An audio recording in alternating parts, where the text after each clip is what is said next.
Bismillah wassalatu wassalamu ala Rasulillah.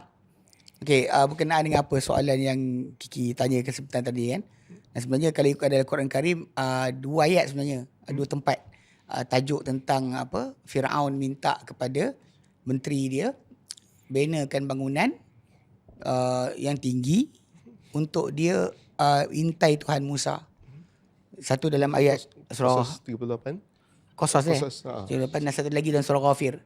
Ayat 37. Oh. Dua tempat. Dia sebenarnya daripada ayat berkenaan, conclusion yang kita direct kita faham adalah Firaun dia bina bangunan untuk intai Tuhan Musa kerana Musa kata Allah di Atas. itu sebenarnya. Jadi itu jawapan itu yang kita kata orang yang paling tak bijak pun baca faham. Kenapa dia nak, dan dia kata aku rasa Musa bohong. Mana dalam apa? Dalam kata-kata dia Tuhan di atas. So itu masalah asal. Jadi perbuatan memperolokkan tentang apa kata nak naik kapal terbang Allah di atas, ini adalah kata-kata kufur. Menidakkan apa yang datang dalam Al-Quran Karim. Bahkan benda ni kalau kita faham balik pada asal, Nabi SAW sendiri dalam hadis yang sahih datang seorang sahabat, dia dua riwayat. Satu riwayat tak sebut nama sahabat berkenaan, satu riwayat sebut nama sahabat tersebut. Muawiyah bin Hakam As-Sulami. Muawiyah bin Hakam As-Sulami, dia actually ada kambing. Dia ada seorang hamba perempuan yang dia tugaskan untuk jaga kambing tersebut. Kemudian salah seekor kambing tu telah dicuri oleh serigala. Dia marah, dia lempang dia punya hamba. Lalu lepas tu dia menyesal. Dan dia jumpa Nabi SAW. Dan hadis ni sebenarnya memberitahu tentang hukuman bagi orang yang memukul muka hamba dia. Jadi Nabi SAW pun panggil perempuan tadi, bawa jumpa Nabi, dan Nabi pun tanya kepada dia. Soalan Nabi tanya kepada dia, Aina Allah? Allah di mana? Lepas tu dia kata fis sama. Nabi kata man ana? Aku siapa? Anta Rasulullah. Nabi kata pada Muawiyah bin Hakam As-Sulami, atiqaha fa innaha mu'minah, bebaskanlah dia seorang yang beriman. So basically daripada kisah berkenaan dalam Al-Quran Karim ayat, dia sebenarnya kedudukan tajuk soalan di mana Allah ni, Nabi yang tanya. Sering berlaku ada orang akan persoalkan, kata macam kenapa tanya? Sebab Nabi tanya. Dan bahkan sebenarnya yang diajarkan kepada kita dalam Al-Quran Karim, Allah Ta'ala di langit, di atas, bukan berada di mana-mana. Pasal itu semua tu adalah satu ideologi atau fahaman yang muncul kononnya untuk membezakan Allah dengan makhluk. Lalu mereka menafikan daripada Allah Subhanahu Wa Taala tentang kedudukan di atas. Berkata kalau berarah, berkedudukan, maka bertempat di makhluk. Bahkan daripada fahaman ini jugalah keluarnya idea kononnya nanti akhirat nanti kita nampak Allah Ta'ala. Allah Ta'ala buat image dekat mata kita. Untuk kita nampak image tadi, maksudnya Allah tak dekat depan. Tapi image tu dekat sini. Tapi kenapa Ustaz kena pusing panjang tu Ustaz? Dia sini balik pada asal pasal basic yang mereka ada bukan datang daripada Islam. Sebab dia orang gunakan Aristotle punya Maqalatul Ash. Ya, Aristotle ada 10 rules yang diletakkan tentang benda existence tadi. Ada mass, ada volume, ada height, ada, bila dikata benda tu macam tu, inilah benda objek. So bila diorang gunakan Aristotle punya fahaman ni tadi, diorang nafikan apa yang ada berkait dengan Allah SWT daripada ayat-ayat yang datang. Contoh macam di langit, Allah Ta'ala dilihat. Allah Ta'ala dilihat, tak boleh. Bahkan Allah Ta'ala sebut tentang dirinya ada tangan ke, ada wajah ke, dia kata tak boleh.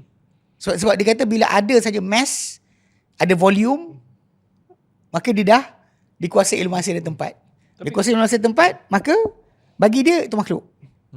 Ini kononnya. Dan mereka, kumpulan ni, dia orang rasakan bahawa perbuatan mereka meletakkan Allah Ta'ala dengan kaedah akal yang mereka letak itu, mereka rasakan mereka sedang menyucikan Allah daripada sifat-sifat makhluk. Itu basic. Tapi dari segi niat dia untuk bersihkan Allah dari sifat makhluk. Tapi benda ni pun kononnya mereka nak counter argument daripada golongan Mu'tazilah. Tak juga. Bahkan diorang jadi Mu'tazilah. Diorang jadi Mu'tazilah dengan perbuatan tadi. Lazim dinafikan melihat Allah Ta'ala. Bila dia kata Allah Ta'ala tak dilihat, di mana tak boleh dilihat depan, tak ada depan. Bila kita kata boleh dilihat, maksudnya dia mesti ada kat depan kita. Bila kat depan dah berposisi dia bertempat dia Sebab tu yang golongan Asy'ariyah macam kadang-kadang kita tengok abang geng Sina Kalam kan. Dia akan kata Allah Taala tak ada depan tu, tapi dekat mata ni dibuat image. Akan created image dekat mata tu. This is last day. Ini cara mereka Ya, nak explain macam mana Allah dilihat dari kiamat nanti. Sedangkan kita ahli sunnah kita kata akan lihat macam mana akhirat nantilah. Betul kan? Kita kata Allah Ta'ala lihat-lihatlah. Dia macam ni, kaedah kita ahli sunnah. Bila Allah Ta'ala sebut tentang dirinya apa-apa benda, walaupun dia sebutkan benda berkenaan, contoh macam dia katakan tak boleh kuasai masa, tak boleh kuasai tempat, tak ada volume, tak ada mass, tak ada sekian. Dia cakap macam tu pasal berdasar pada Aristotle punya kaedah. Bila Allah Ta'ala bagi tahu dia ada zat, dengan zat tadi yang kita kata kita melihat wajah Allah Ta'ala, mesti ada zatnya. Tapi dia kata tak. Created dekat sini ada image. Ini kelakar juga bila kita lihat geng-geng kumpulan, geng-geng yang Asy'ariyah Maturidiyah ni, bila berkumpul sekali, perbahasan ni pun tak settle. Sama-sama dua orang pun dah bertelagah.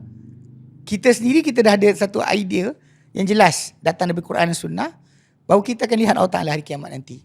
Allah Ta'ala macam mana dia kata pada kita tentang dirinya, macam itulah Allah SWT.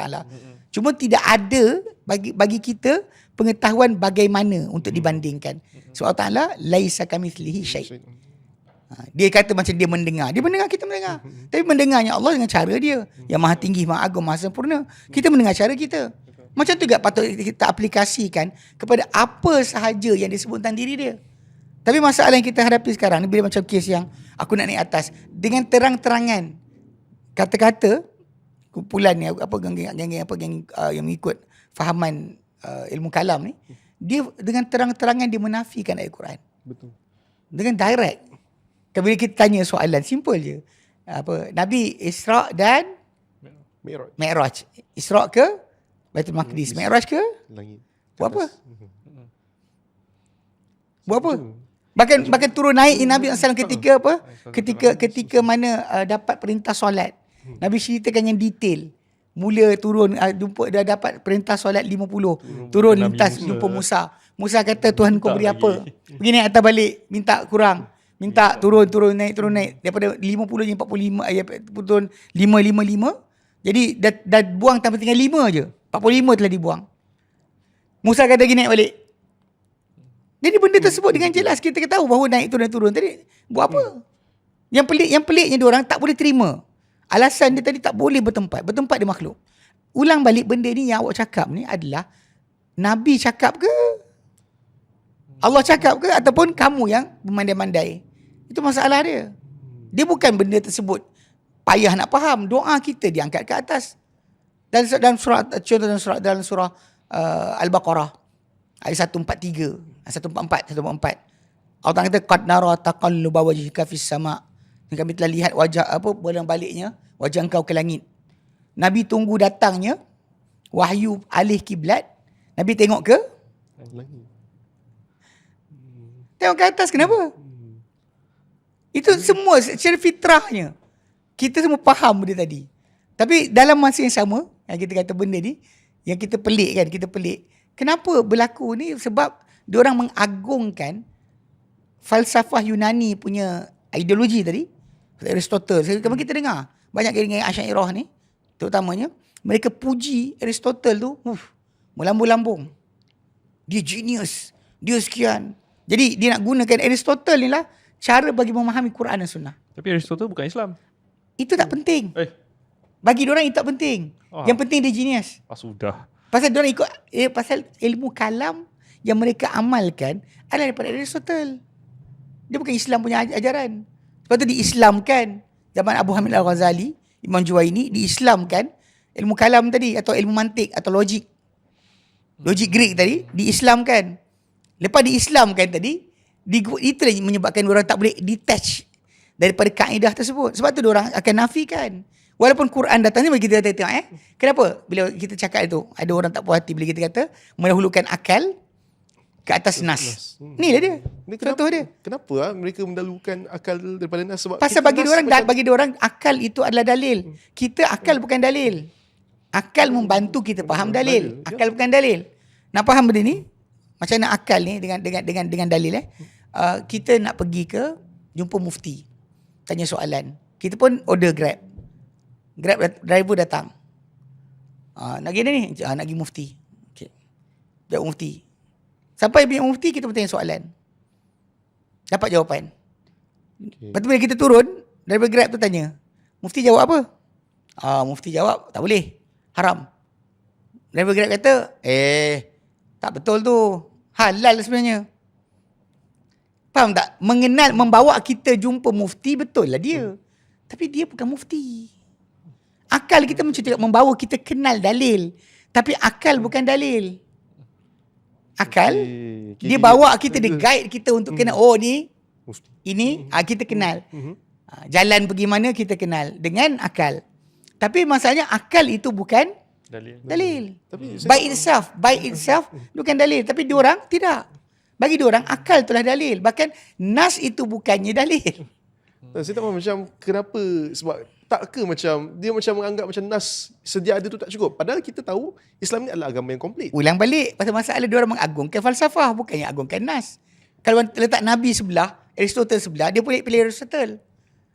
Ini problem dia. Macam contoh kita dengar. Dia kata tak apa minta kepada orang mati asalkan i'tikad Allah Ta'ala yang berikan. Nabi ajar apa? Nabi kata wa idza sa'alta fas'alillah wa idza sta'anta fasta'in billah. Nabi kata pada Ibn Abbas, aku nak ajar kau beberapa kalimah. Antara yang Nabi ajar pada kalimah yang suruh dia jaga dan pelihara adalah bila engkau nak minta pada Allah. Bila engkau minta tolong pada Allah Ta'ala. Ini Nabi punya sabda. Tapi ustaz-ustaz yang terlibat dengan ilmu kalam ni, Asy'ariyah Maturidiyah, dia akan kata asalkan kita percaya Allah yang bagi, mintalah pada orang mati tu pun tak apa. Nampak tak? Nabi punya sabda lain. Ayat mulut dia lain. Nampak tak? Dia boleh kata ini orang soleh buat. Macam mana orang soleh ni awak angkat setara dengan Nabi SAW? Ini realiti yang kita panggil apa dalam masyarakat kita ni. Pasal lah orang awam tak faham, kadang kita tengok dengan jelas. Minta per pokok boleh. Lepas tu orang marah bila saya kata, bagi orang-orang yang berfahaman, dengan fahaman yang sesat ni, dia akan kata bahawa minta dengan syaitan pun tak apa, asal i'tikad Allah yang bagi. Dia akan buka ruang kepada semua. Semua boleh. Semua Asal boleh. Ada seorang ustaz di Kelantan, dia kata, minta bermusiam pun tak apa. Yang kafir pun tak ada masalah. Asal percaya Allah Ta'ala yang bagi. Ustaz tu orang tu kata minta berpokok pun tak apa. Asal percaya Allah Ta'ala yang bagi. Astaghfirullah. So faham tak? Jadi bila kita tengok macam ni, macam basic asal dia adalah ini Nabi punya sabda, ini ustaz punya kata. Menang ustaz daripada Nabi. Dia tak boleh. Jadi realiti dia, sebab kita tahu dalam konsep ni kan, dia memang kita kata bila manusia tak faham itibak kepada Nabi itu adalah wajib. Dan kita kata kenapa bila kita ni sering highlightkan tak boleh buat bid'ah, ikut sunnah. Hidupkan sunnah, matikan bid'ah. Mereka tak boleh terima. Sebagi dia adalah kalau ikut sunnah habislah ajaran tok guru dia. Tok guru dia ajar cara buat macam ni, tok guru ajar baca macam ni. Sunnah Nabi ada, tok guru dia suruh buat macam ni. Tapi bila kita hidupkan sunnah, matilah bid'ah. Betul. So diorang tak nak benda ni. Diorang nak kalau boleh tradisi amalan tadi. Macam keraian lahir Nabi. Setahun sekali sambut kematian orang-orang soleh punya mati, panggil haul. Haul panggil. Hari Hul. Orang-orang dekat India pun buat macam tu. Sambutan kematian tok guru dia. Kita pun buat juga. Astaghfirullah. Hul imam ni, hul Imam Haddad, hul Tok Kupalo, hul sekian. So benda macam ni kita panggil apa? Yang bukan ajaran Islam. Tapi dia nak buat juga. Ini yang Nabi suruh. Ni yang yang diorang buat. So realiti dia pasal pengagungan tu tak ada. Pengagungan kepada Nabi SAW tu tak wujud. Alaihissalam. Kalau kata kita agungkan Nabi SAW, maka tak ada siapa punya kata-kata setara. Jadi dekat situ yang kita kata kenapa kita ni gelak ahli sunnah. Ahli sunnah, bila kita dengar sunnah Nabi SAW, dengar qala Rasulullah, kita sami'na wa ata'na. Yang diorang pula, bila dengar qala Rasulullah, tunggu dulu. Akal setuju tak? Kalau akal setuju, kita terima. Kalau berlawan dengan akal, kita kena pusingkan nas tadi sampai selari dengan akal. Itu sebab kenapa sampai sekarang bunyi dia keluar. Kalau bagi kita macam kita sebut tadi kan, kaedah ahli sunnah sebenarnya simple. Bila kita tanzih Allah Ta'ala daripada penyempurnaan makhluk. Kita isbat. Kita tetapkan bagi Allah Ta'ala apa dia kata tentang dirinya. Sebutlah tangan ke, wajah ke, kaki ke apa semua. Apa saja dia sebut tentang diri dia. Mendengar, melihat, semua sekali. Tanpa tamthil. Atau tanpa tashbih. Tanpa kita serupakan dengan makhluk. Tanpa kita umpamakan dengan sebarang apa-apa. Sebab laisa kamithlihi syai'. Dia tak ada serupa dengannya suatu benda pun. Jadi kita tak boleh nak macam apa. Tapi bila kita tanzih dia pula dari keserupaan makhluk, kita tanzih tapi kita tanpa taktil atau takwil, tanpa kita buang maksud apa yang dicakap tentang diri dia. Dia kata dia marah. Mu'tazilah kata mana boleh Allah tak nak marah. Marah sifat makhluk. Allah tak marah. Sayang. Oh tak boleh. Mana boleh sayang? Sayang kita pun ada sifat sayang. Allah tak sayang. Macam tu sekali. Dia tak boleh percaya yang Allah ni adalah lain daripada... Dia bukan, dia beza macam ni. Kita faham maksud tu, kita kata faham maksud tak tahu cara. Yang diorang pula buang terus sebab ada keserupaan. Alasan dia tanzih lah. Sucikan Allah dari sifat makhluk, buang apa berkaitan dengan Allah Ta'ala tentang makhluk. Jadi itu yang timbul tajuk tadi. Termasuk masalah yang Kiki cuba nak sebutkan tadi tentang tajsim atau mujassimah, menjisimkan Tuhan. Sedangkan bagi saya ingat Abu Bakar Al-Baqilani, dia jawab tentang perkara ni bila orang tanya tentang ini Asy'ariyah ini Asy'ariyah mutaqaddimin. Asy'ariyah yang awal, yang asal. Dia kata apa? Dia kata bila orang kata kalau sekiranya kita isbat bagi Allah Taala kalam ataupun wajah ataupun ulu di atas, mana kita menjisimkan Tuhan. Dia kata benda yang sama kita buat bila kita kata dia mendengar. Mendengar mestilah ada. Dia mesti ada pada dirinya. Dia mesti ada zat dia untuk mendengar, melihat dan sebagainya. Tapi maha tinggi, maha besar dia dari keserupaan dengan makhluk. Kita akan limited mendengar apa yang dekat, mendengar apa yang dalam spektrum kita punya desibel yang kita boleh dengar. Kan benda yang jauh tak dengar, benda belakang dinding tak dengar. Benda terlampau tinggi pitch tak dengar, terlampau low pun tak dengar. Tapi Allah Ta'ala boleh dengar semua suara dalam satu masa daripada semua makhluk yang dia ada. Jadi ini perbezaan dia dengar tetap dengar. Tapi masalah cara tadi takkan serupa.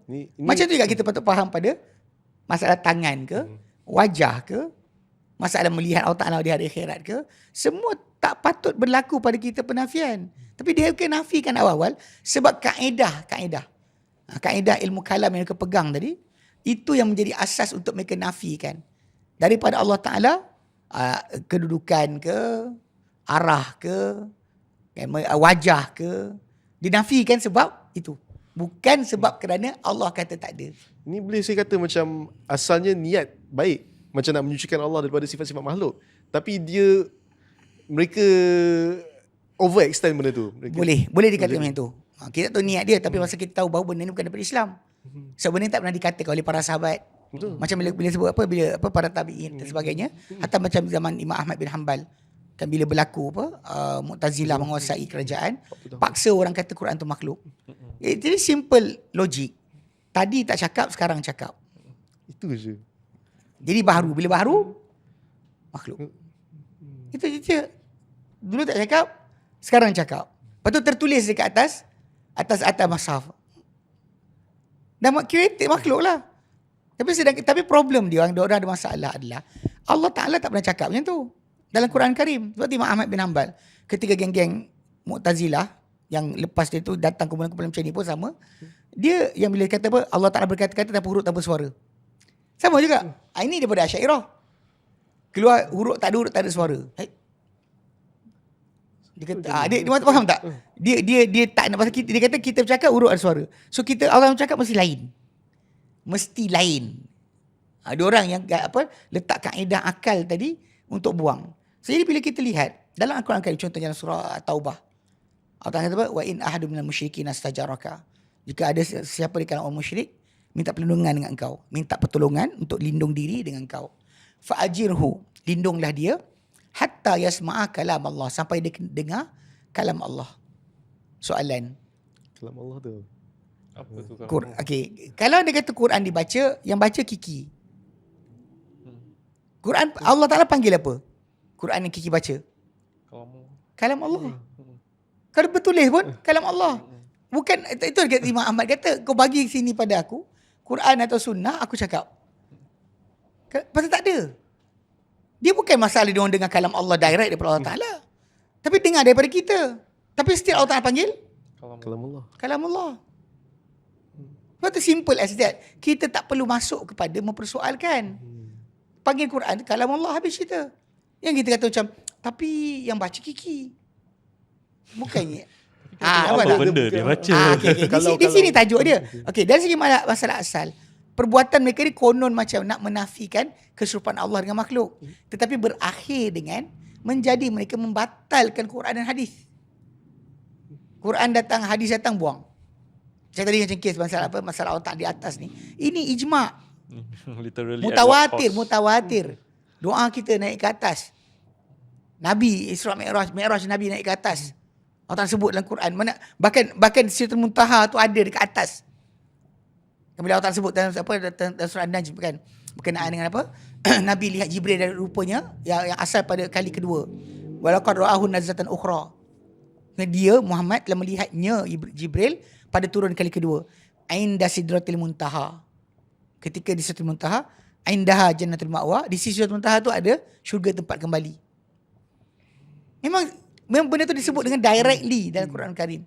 Tapi diorang macam kita takwil. Bila tak kena dengan akal, takwil. Kita pusing. Ini masalah kita.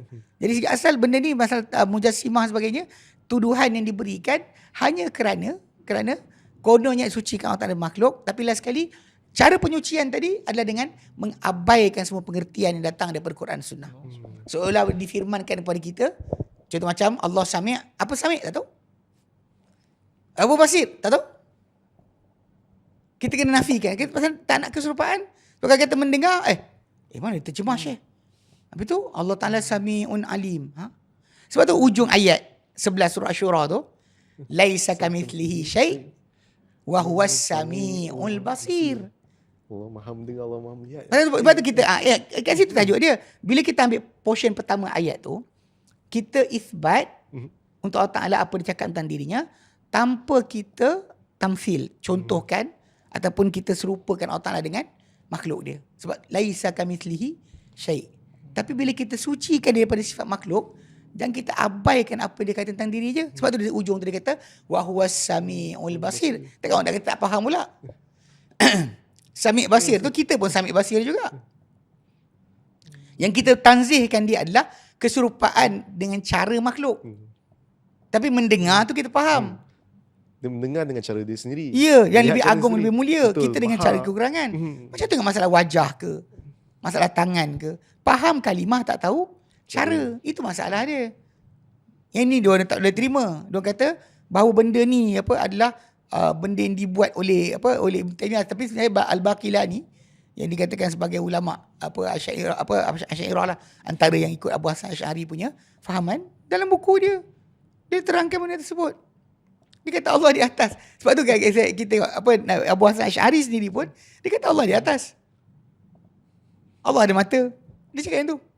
Macam orang tak nak kata macam tu lah. Tak perlu kita nak detailkan macam mana rupa dia, macam tak ada. Kita tak boleh macam mana soalan. Sebab tu Imam Malik bin Anas, bila ditanya kepada dia macam mana Ar-Rahman Al-Istawa, dia jawab apa? Al-Istiwa maklum. Engkau tahu, aku tahu. Mana engkau tahu maksud dia, aku tahu maksud dia. Wal kaifiyah majhul atau ghairu ma'qul. Tapi tentang Allah Ta'ala, dia tak diketahui atau tak masuk akal, sebab akal kita hanya boleh banding benda kita ada contoh. Allah tak ada contoh. Wal imanu bihi wajib. Iman dengan apa Allah Ta'ala cakap tentang dirinya wajib. Was su'alu anhu bid'ah. Soal tentang dia macam mana tu adalah bid'ah. Itu je, simple je. Kenapa kita tak boleh pegang macam tu? Tapi lah macam kita bimbangkan kerana kononnya tak nak menjisimkan Tuhan lah apa benda. Tapi benda ni menjadi tajuk. Contoh macam lawak juga lah. Selama ni baru ni waktu kita punya open day NMC. Jadi ada abang seorang tu datang jumpa saya. Dia tanya soalan tentang perkara ni lah. Dia katakan Allah tak nyengkungi masa dan tempat dan sebagainya. Okay. Masa dan tempat kalau ikut kita punya pahaman adalah apa yang berlaku pada galaksi kita. Pusingan matahari, bulan dan sebagainya. Inilah masa dan tempat yang kita faham. Tapi bila sebelum jadinya langit dan bumi, apa konsep masa? ada tak masa? Okay. Bila Allah Ta'ala kata, Allah ciptakan langit dan bumi dalam masa 6 hari. Siapa yang kata ada masa? Walaupun bumi dan langit tak jadi lagi. Siapa yang cakap ada masa? Allah. Allah. Allah sendiri yang cakap. So kenapa diorang nak menafikan benda yang berkaitan dengan Allah Ta'ala? Mana Allah Ta'ala beritahu adanya masa. Yang masa kita dalam alam ni, itu tajuk kita. Masalah berdisi Allah Ta'ala, dia beritahu adanya hari. Awak cakap, awak kata bukan, kenapa? Fi sittati ayyam kan? Khalaqas samawati wal ardi fi sittati ayyam. Ciptakan langit dan bumi dalam masa 6 hari. Mana langit dan bumi tak jadi lagi, hari itu dah ada bagi Allah Ta'ala, ada. Dia kata fi yaumin fi yaumin kana miqdaru alf sanatin mimma ta'udun. Pada satu hari yang ia seperti 1000 tahun kamu bilang. So tidak ada tak hari? Sebelum langit bumi jadi, ada hari tak? Ada. Habis jadi lingkungan masa dan hari, masa waktu tadi pada Allah Ta'ala ada ke tak ada? Realiti daripada Allah Ta'ala bagi tahu, awak nafikan. Kenapa? So bila orang kata tak dilingkungi oleh masa dan tempat, awak cakap macam tu, Allah tak cakap macam tu. Termasuk masalah di atasnya Allah Ta'ala, dia cakap macam tu. Nabi ajar kita macam tu. So kenapa awak cakap benda yang Allah Ta'ala tak cakap tentang dirinya? Nabi tak cakap tentang tentang Allah Ta'ala. Siapa lebih tahu? Ini satu pembohongan yang sangat dahsyat. Hanya kerana Aristotle punya 10 rules tu, kita aplikasikan dan kita letakkan semua sekali, kena ikut peraturan tersebut. Kenapa? Tak, saya pelik sebab kenapa mereka tak boleh faham ni kan? Sebab kalau kita macam tengok balik, macam Ustaz pun sendiri pernah sebut pasal apa? Langit bintang-bintang ni dihiasi di langit yang pertama. Betul? Allah is beyond langit ketujuh. So macam 1, 2, 3, 4, 5, 6, 7. Lagi atas lagi. So bayangkan like Ketika Mi'raj Nabi cerita. Ha. Apa Nabi naik sampai ke 7. Dan so bayangkan universe kita ni baru layer yang pertama tau, lapisan yang pertama. Ini belum lagi lapisan kedua, ketiga, keempat. Tak boleh bayangkan benda tu. Tak, dia ni kadang-kadang ada di kalangan mereka, dia salah faham pun ada. Ada di kita langit pertama bulan. Langit kedua marikh. Langit ketiga dia bilang. Ada. Dia kejahilan. Nak macam mana? Tapi realiti dia macam bila Kiki tanya soalan tu kan. Kenapa dia macam tak faham? It's not about tak faham. It's about takdis kepada guru. Guru cakap takkan guru kita tak tahu. Ulama ni wali takkan dia tak tahu. Dengar cakap wali takut pada wali. Dengar cakap wali lah. Ini ulama ni. Ulama yang alim ni takkan dia tak tahu. Sedangkan kita tahu bahawa manusia sebagai manusia, saya sebagai manusia, Syekh Hussein sebagai manusia, Imam Mekah sebagai manusia, kita boleh salah. Aplikasi ni masalah tak ada. Dia tak ada aplikasi kan, masalah manusia boleh salah. Sebab tu bila kita tengok dalam masyarakat kita sekarang ni, bila berlaku daripada orang-orang tertentu yang apa kata-kata yang kadang kufur, dia kata pindah jasad dalam Nabi Imam Ahmad ada roh Abu Bakar dan sebagainya. Tapi tengok di Selangor contohnya, dia dapat tauliah, boleh mengajar di Selangor. Dia cakap Nabi Adam tu dunia jerai, ada tauliah. Kerajaan Selangor bagi tauliah untuk mengajar. Berapa ramai lagi yang buat mengarut. Lepas je, tak ada masalah pun. Menipu ke, berbohong ke, sebah ni palsu ke, bagi. Tak ada masalah. Pasal tadi, realiti dia, kes kadang-kadang, sebab apa? Sebab yang bercakap tadi bukan dia cakap sendiri. Dia bawa pada Tok Guru. Tok Guru ni, Tok Guru sekian-sekian. Takkanlah Tok Guru ni tak tahu. Jadi, kerana pentakdisan itulah menyebabkan mereka tak boleh ubah. Saya kira sebenarnya dengan jelas dalil. Cerita tadi kan macam kes ayat Quran, surah Qasas 38, surah Ghafir ayat 37 tadi. Firaun suruh dia punya menteri bina bangunan untuk diintai Tuhan Musa. So kita faham Musa cakap Tuhan kat mana? Kat atas lah. Atas lah. Sebab tu dia nak intai Tuhan Musa. Aku rasa dia bohong, dia kata. Wah ini helazunnu kadhibin. Aku rasa dia daripada orang bohong. Aku nak tengok Tuhan Musa. Boleh moga aku boleh intai Tuhan Musa. Tapi yang peliknya kan, benda ni okey kerana dengan jelas dan terang, tapi kerana dia tak ubah. Sebab Tok Guru dia kata. Tok Guru dia kata bukan macam ni. Ini fahaman bukan. Ini fahaman kita macam ni. Walaupun dia kata walaupun bertentang Quran dan Sunnah, tapi kena pusing ke Quran Sunnah tu ikut pada fahaman kita. Sebab tok guru kita dah buat keputusan. Ini masalah kita. Sedangkan macam balik pada ahli sunnah, tak ada siapa yang maksum kecuali Nabi SAW. Sebab tu kita lihat di sisi para sahabat Nabi sendiri, ucapan mereka kan. Bila dengar macam ni, Abu Bakar kata macam ni, Umar kata macam ni. Tu kadang-kadang pertentangan kata-kata mereka sebab mereka tahu yang pihak A, B dan tak ada siapa terasa hati. Sebab apa? Dia tahu dia tak maksum. Yang dalam masyarakat kita, orang yang terikut tadi, tok guru ni, takkan tok guru ni tak tahu. Ini ucapan-ucapan yang kadang-kadang keluar yang memang menuju ke arah kesyirikan, menuju ke arah kekufuran, tapi tak boleh lagi nak dihukum. Kenapa? Dia tok guru, dia mesti tahu. Dia mesti cakap tu mesti dia tahu kenapa. Sentiasa diberikan alasan untuk membolehkan kata-kata berkenaan walaupun kata-kata di kufur. Sebab tu permainan macam ni, betul tak? Bila ada yang mempermainkan ayat Quran, mengejek-ejek ayat Quran. Saya nak naik kapal terbang, nak intai Allah, nak tengok ada tak kat atas. Macam dikatakan oleh kumpulan-kumpulan Wahabi, dia kata. Benda ni adalah benda kufur, kata-kata kufur. Dan ini dikatakan Fir'aun ni punya karakter akan sentiasa wujud dengan kesombongannya atau kebodohannya. Bab sombong satu benda lah. Bila orang tu berkuasa, dia akan menjadi macam Fir'aun. Dia rasa Tuhan, dia akan buat apa saja nak. Kebodohan buat akan timbul juga. Kerana dia punya karakter ni akan sentiasa muncul. Al-Quran Karim adalah kitab yang sentiasa memberikan pada kita karakter manusia yang dengan hari berlalu kita akan jumpa berulang balik. Siapa macam kaum Lut ada. Siapa macam macam Bani Israel ada. Siapa yang macam orang sekian ada. Siapa macam orang beriman ada. Akan sentiasa wujud. Untuk kita menjadikan dia iktibar dan juga pengajaran. Jadi macam Fir'aun tadi adalah. Tapi tengok bila benda macam ni kata-kata kufur keluar, tak ada seorang pun bercakap.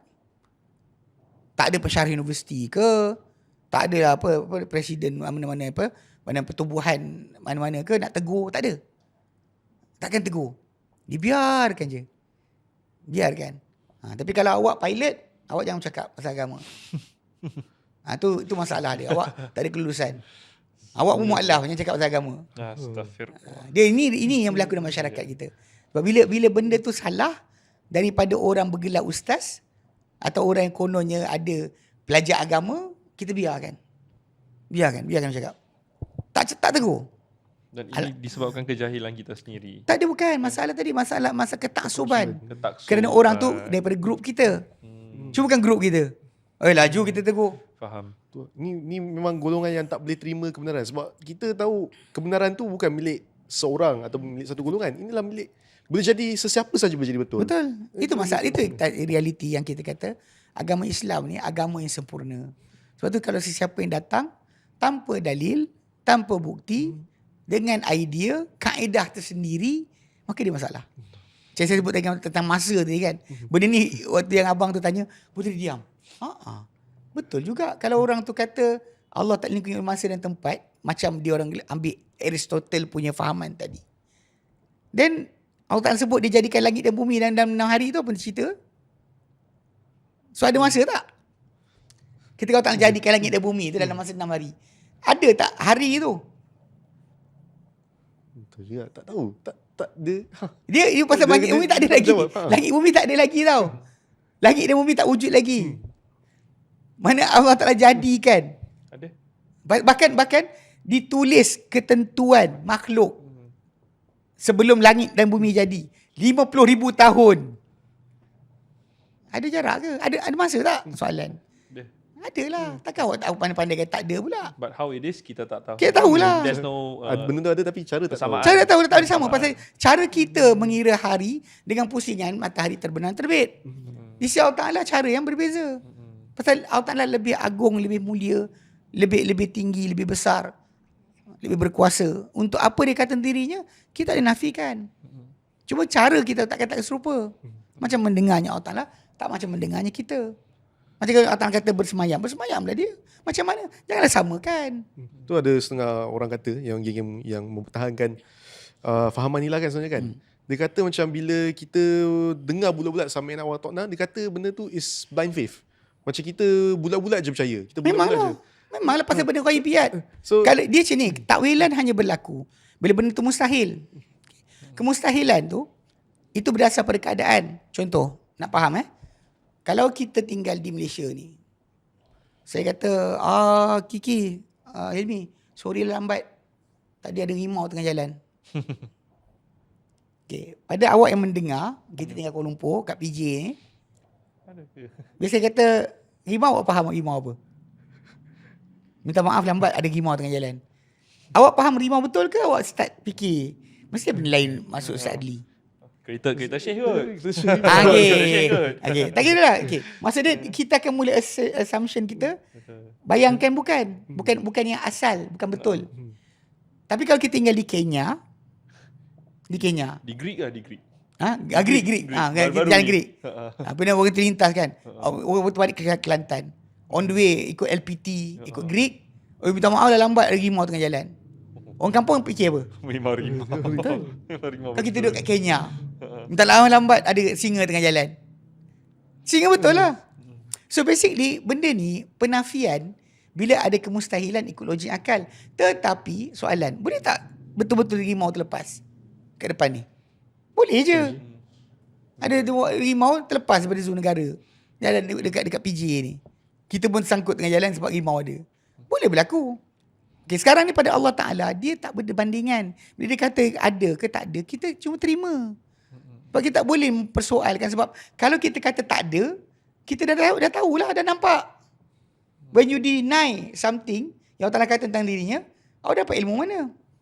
Jangan pakai kaedah Aristotle tadi. Ini bukannya Allah Ta'ala bagi tahu. Ini assumption Aristotle letak. Awak pergi aplikasikan kepada nas Quran dan hadis macam mana? Itu realiti masalah dia. Kalau dia kata kita pegang pada tajuk ghaibiyat, macam contoh sungai syurga. Ini cerita kelakar juga. Bab-bab berkenaan dengan ghaibiyat yang lain, syurga punya sungai, syurga punya pokok. Geng-geng yang takwil ni, dia kata terima aja. Jangan tanya macam mana. Contohnya sungai syurga, ada sungai daripada madu.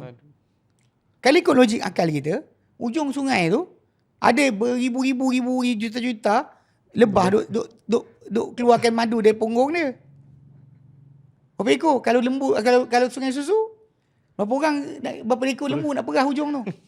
Okay, itu logik akal kita. Tapi kita tahu Allah Ta'ala kata, kun. Jadi maka dia pun jadi. Itu je. Masalah kenapa tak boleh pegang itu? Kalau kita aplikasikan kat sini, sama pada yang lain-lain, settle masalah. Tetapi, ini masalah dia. Tetapi, kerana bila bercampur aduknya ilmu falsafah tadi, yang dalam falsafah Greek dan juga Aristotle punya atau Plato punya, diorang dah ada mindset tentang Tuhan. So ini kumpulan ni dia gabungkan mana teologi daripada agama tersebut dengan Islam, nak selarikan sama. Itu jadinya tu. Tapi saya rasa tu common mistake Ustaz. Memang masalah benda tu. Selarikan semua barang. Ini masalah dia. Tapi sebab tu kita kata benda ni lah punca asal masalah dia. Kalau dia kata boleh tinggalkan, kita balik pada salafus soleh punya cara faham, selesai masalah. Lepas tu diorang tak boleh refer balik fahaman yang mereka fikir ni kepada Abu Bakar ke, Omar ke, Uthman ke, Ali ke, 10 orang sahabat ni diberikan di syurga ke, ahli Badar ke, orang-orang baik tu Ridwan ke, orang-orang muhajirin awal, ansar awal. Tak boleh. Diorang akan sentiasa balik kepada yang lepas.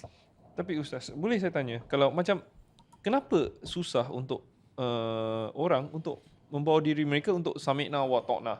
Adakah takut disebabkan macam untuk yang belum Muslim lagi, okay, akan nampak, kenapa kau ikut macam agama kau ni membuta, cakap macam tu je lah.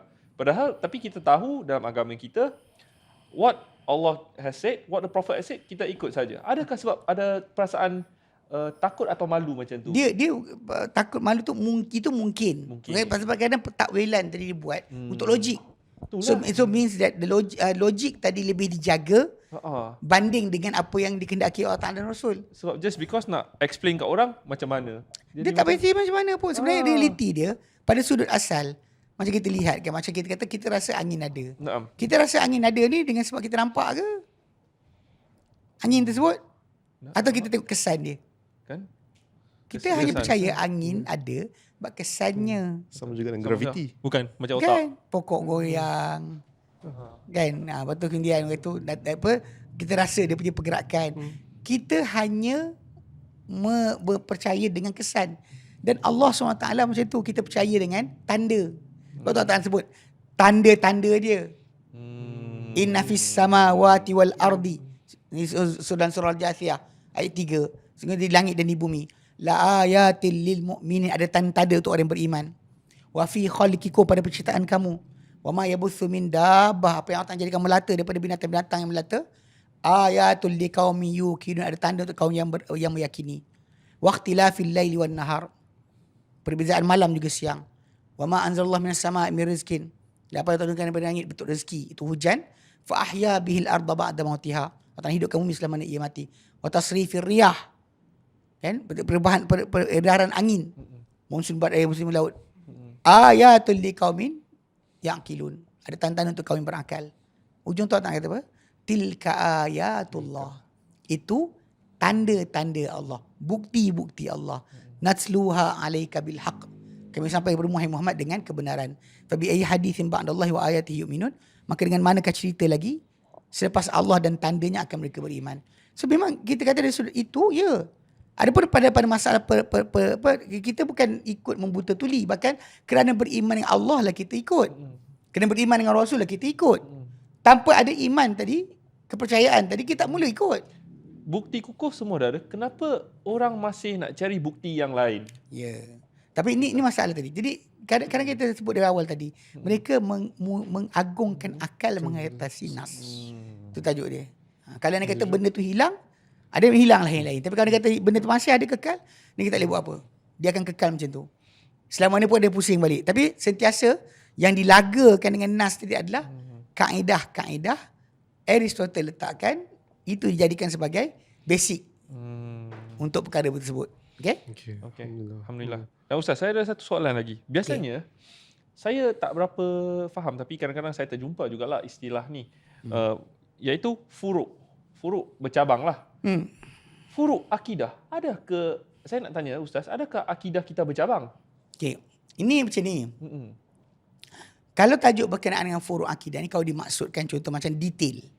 Maksud detail, maksudnya? Contoh macam syurga, sungai syurga tu macam mana rupa dia? Bentuk lebar dia. Apa bangunan dalam syurga. Okay. Syurga tu sendiri base. Okay. Tapi bila dia punya bangunan binaan ada sebut kubah daripada mutiara, ada satu nas yang datang kata bata-bata daripada perak dan emas. Okay. Dekat situ boleh menjadi sebagai dipanggilkan furuk. Minor detail. Minor detail tadi yang akan timbul tajuk. Macam sangkakala tu macam mana saiz dia.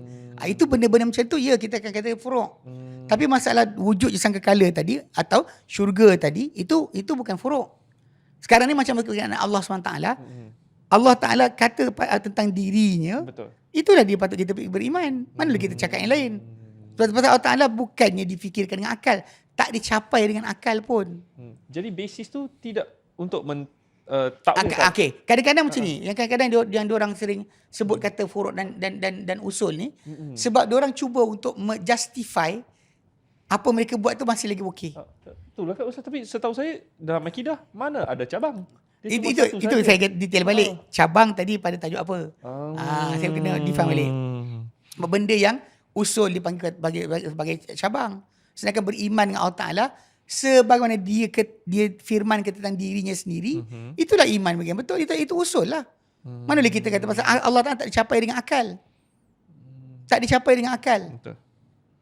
Kan? Wala yuhituna bi syai'in min ilmihi illa bima sya'. Mereka tak meliputi ilmu tentang Allah Ta'ala kecuali apa yang dikehendaki dia. Itu je. Tak boleh lebih daripada apa yang Allah Ta'ala kehendaki atau mahukan untuk dia ketahui. Dan tidak diberikan ilmu. Hatta roh kita pun, roh kita sendiri, dalam surah Isra kan, Allah nyatakan yas'alunaka 'anil ruh. Mereka tanya kau Muhammad mengenai roh. Qul ruh min amri rabbi.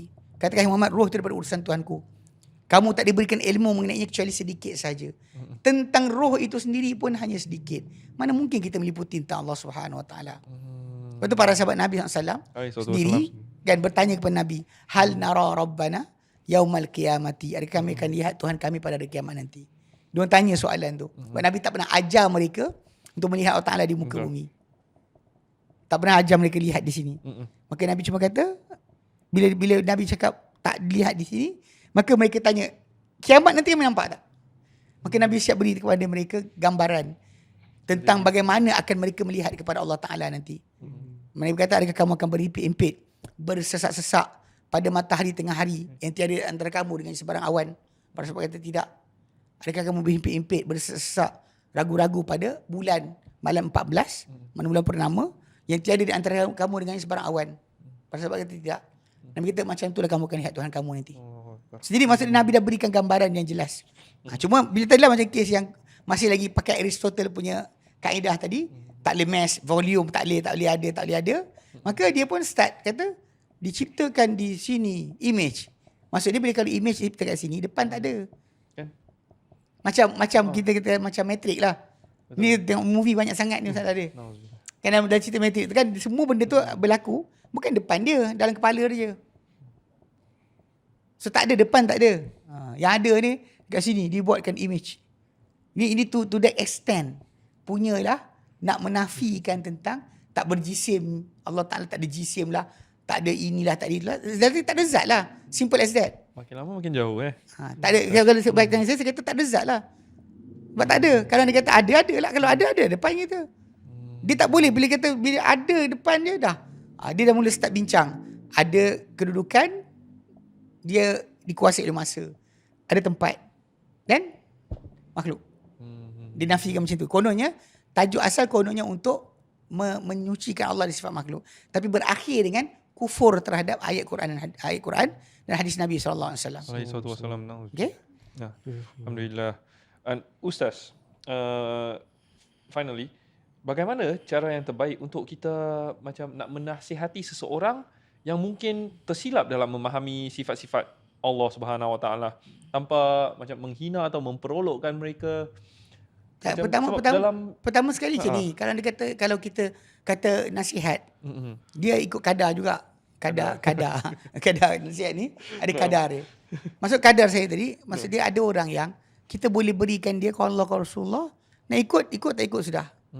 Dan kadang-kadang kita tak perlu berdebat pun dengan mereka. Memang mereka jahil. Kejahilan mereka ada tadi tak membawa untuk kita mesti tukar pendirian mereka.